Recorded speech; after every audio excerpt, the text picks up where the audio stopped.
Hello friend, नमस्कार। मैं स्मिता मिश्रा आपका स्वागत करती हूँ आपके अपने चैनल में।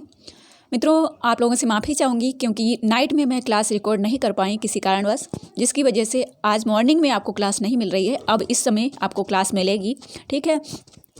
तो साथ ही मैं आपको ये बता दूं कि यह क्लास आपकी स्पेशल राजकीय इंटर कॉलेज प्रवक्ता प्रारंभिक परीक्षा के लिए है।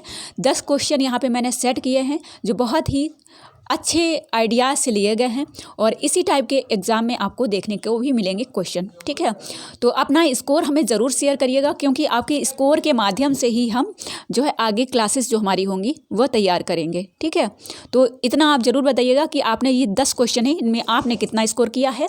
और साथ ही मुझे ये बता दीजिएगा कि क्या आप लोगों के लिए एक ऐसी स्पेशल क्लास बताई जाए जिसमें आपको बुक्स के बारे में बताया जाए, ठीक है। इतना आप ज़रूर हमें बताइएगा।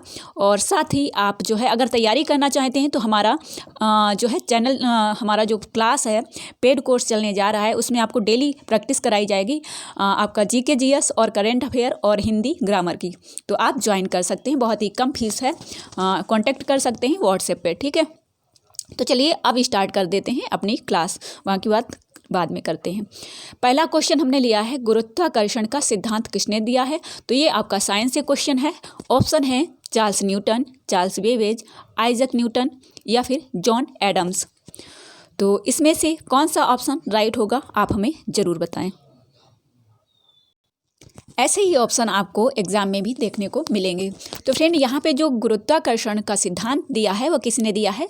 एक तो चार्ल्स न्यूटन है, दूसरे आइजक न्यूटन है। अब अगर आपको ये मालूम है कि गुरुत्वाकर्षण का सिद्धांत न्यूटन ने दिया है तो अब यहाँ पे आपको क्लियर करना है कि कौन से न्यूटन है जिन्होंने ये गुरुत्वाकर्षण का सिद्धांत दिया है। चार्ल्स न्यूटन है या फिर आइजक न्यूटन है, क्योंकि बेबेज होंगे नहीं, एडम्स होंगे नहीं, ठीक है। इतना तो आपका क्लियर हो गया। तो यहाँ पे आपका करेक्ट आंसर हो जाएगा आइजक न्यूटन, ठीक है। आइजक न्यूटन जो हैं इन्होंने गुरुत्वाकर्षण का सिद्धांत दिया है।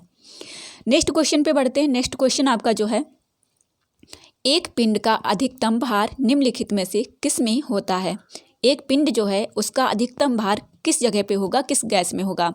वायु में होगा, क्योंकि वायु भी एक मिश्रित गैसें ही होती हैं। जल में भी कई आप बता सकते हैं कि जल जो है किससे बना है, कौन कौन सी गैसें होती हैं जल में, ठीक है। अगर आपने पढ़ा होगा तो आप ज़रूर बताएंगे। Hydrogen, nitrogen.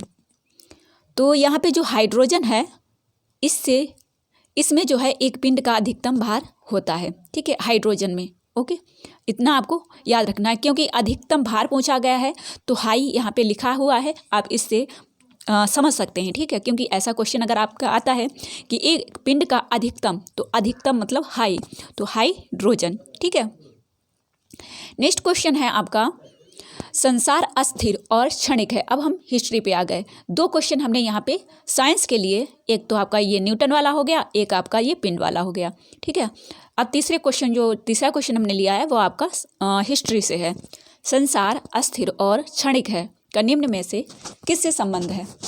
बौद्ध, जैन, गीता, वेदांत। तो संसार अस्थिर और क्षणिक है, ये बौद्ध ने दिया है, ठीक है। ये बौद्ध से संबंधित है। संसार क्षणिक और अस्थिर है।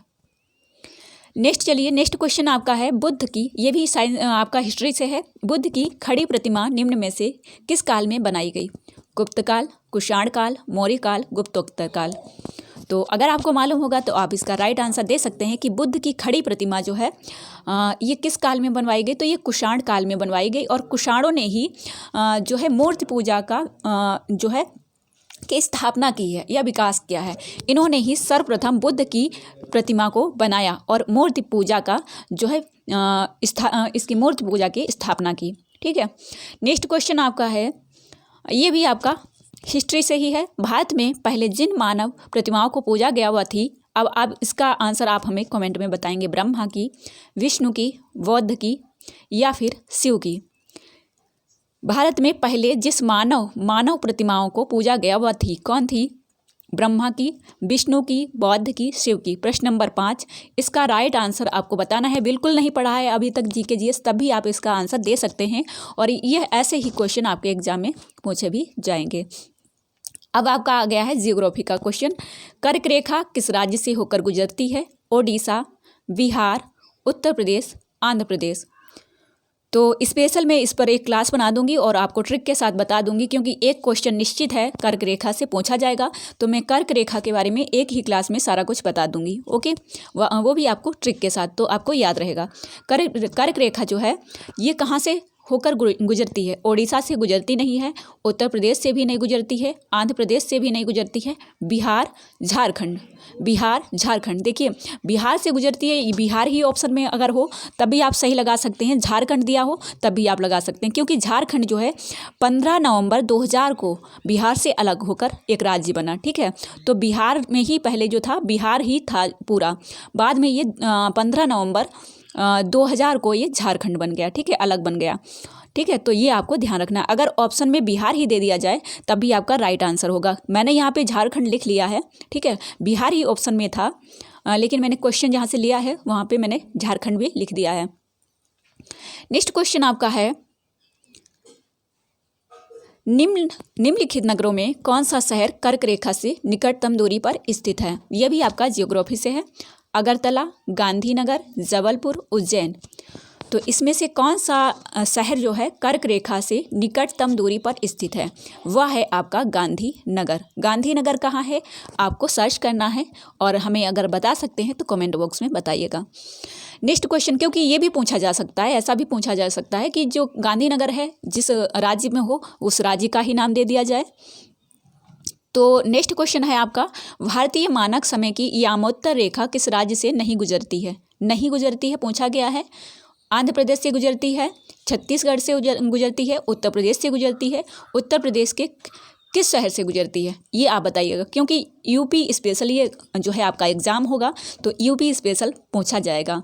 तो ये नहीं गुजरती है महाराष्ट्र से। ठीक है, यामोत्तर रेखा। नेक्स्ट क्वेश्चन आपका है, ये आपका आ गया है किससे? संविधान से। प्रतिवर्ष संविधान दिवस किस तिथि को मनाया जाता है? अभी ही हमने 1 महीने पहले समझ लीजिए मनाया है संविधान दिवस। 27 नवंबर, 5 अप्रैल, 26 नवंबर, 30 दिसंबर, जिसे हम विधि दिवस भी कह सकते हैं। ठीक है, कानून दिवस भी कह सकते हैं। तो ये है 26 नवंबर। ठीक है, संविधान दिवस मनाया जाता है। नेक्स्ट और आज का लास्ट क्वेश्चन है हमारा, किस राज्य में विश्व का सबसे बड़ा खिलौना संग्रहालय बनाया जाएगा? ये आपका करंट से है। किस राज्य में विश्व का सबसे बड़ा खिलौना संग्रहालय बनाया जाएगा? और मुझे लगता है ये क्वेश्चन क्योंकि विश्व का है, ठीक है, और आप भारत में एग्ज़ाम देने जा रहे हैं और ये विश्व का है, ठीक है, और पहला है, इसलिए आपके एग्ज़ाम में आना स्वाभाविक है। तो आप इस पे ज़्यादा फोकस करिएगा। ठीक है, तो ये विश्व का सबसे बड़ा खिलौना संग्रहालय बनाया जाएगा। तो ये आपका गुजरात है, राजस्थान है, हरियाणा है, झारखंड है। कौन सा ऑप्शन सही होगा? गुजरात। गुजरात में आपका विश्व का सबसे बड़ा खिलौना संग्रहालय बनाया जाएगा। तो फ्रेंड, ये टॉप 10 क्वेश्चन थे। आपने इसमें से कितने राइट किए हमें ज़रूर बताइएगा, और आपको ये क्लास कैसी लगी ये भी बताइएगा, जिसे हम कंटिन्यू कर सकें। साथ ही मैं जो आपको डेली प्रैक्टिस कराऊंगी तो वो इसी तरीके से, जैसे आपका एग्ज़ाम होगा 40 क्वेश्चन पूछे जाएंगे, तो मैं उसी के अकॉर्डिंग, जैसे अभी से आप अभ्यास करेंगे तो आपको लगेगा कि हम अपने एग्ज़ाम वाले क्वेश्चन ही अभी से सॉल्व कर रहे हैं। आपको उतना ही टाइम दिया जाएगा और वैसे ही आपको क्वेश्चन दिए जाएंगे जिसमें आपको history, science, geography, current affair और हिंदी ग्रामर के क्वेश्चन दिए जाएंगे। सिलेक्टेड क्वेश्चन होंगे, बहुत ही कम फीस है। अगर आप ज्वाइन करना चाहते हैं तो टेलीग्राम पे हमारा एक कोर्स चलेगा, आप ज्वाइन कर सकते हैं। और जो स्वाभाविक अपना एग्ज़ाम क्लियर करना चाहता है, आप बुक्स पढ़ना चाहते हैं और एग्ज़ाम की तैयारी करना चाहते हैं, तो साथ में आपको प्रैक्टिस भी करनी चाहिए। ठीक है, बहुत सारे फ्रेंड कहेंगे कि मैम तैयारी करने से अच्छा, मतलब तैयारी करने में सबसे पहले तो बुक्स पढ़ना चाहिए। तो मैं आपको जल्द ही बताऊंगी कि कौन सी बुक्स पढ़ना चाहिए आपको इस 40 क्वेश्चन के लिए, क्योंकि 40 क्वेश्चन तैयार करने हैं और यूपीएससी का सिलेबस होगा। यूपीएससी के सिलेबस में वही आपका हिस्ट्री, साइंस और जियोग्राफी है, तो उसमें आप क्या पढ़ेंगे जिससे आपका सिलेक्शन हो जाए, कहाँ से पढ़ें जिससे क्वेश्चन आपको देखने को मिल जाए। इतना तो आपने पढ़ा ही होगा, लेकिन वह पढ़ना है जो आपके एग्ज़ाम में देखने को मिले। ठीक है, तो उसके लिए आपको कौन सी बुक्स पढ़ना है वो मैं आपको जल्द बताऊँगी, आप हमें बस कॉमेंट करके बताइएगा। ठीक है, तो ये क्लास आपको कैसी लगी हमें ज़रूर बताइएगा, और अगर पसंद आई हो तो एक लाइक कर दीजिएगा और शेयर कर दीजिएगा अपने दोस्तों में, जिससे हमारे साथ और लोग भी जुड़ सकें। ठीक है फ्रेंड, तो मिलते हैं नेक्स्ट वीडियो में। 2 बजे लाइव क्लास होती है, आप ज़रूर हमारे साथ जुड़ सकते हैं और अपने किसी भी क्वेश्चन को पूछ सकते हैं। और मेरा भी अभी प्रारंभिक दौर है, आप लोग अगर हमें बताएंगे इसमें क्या सुधार करना है तो हम इसमें अपेक्षित सुधार भी करेंगे। ठीक है, चलिए मिलते हैं नेक्स्ट वीडियो में, तब तक के लिए जय हिंद जय भारत।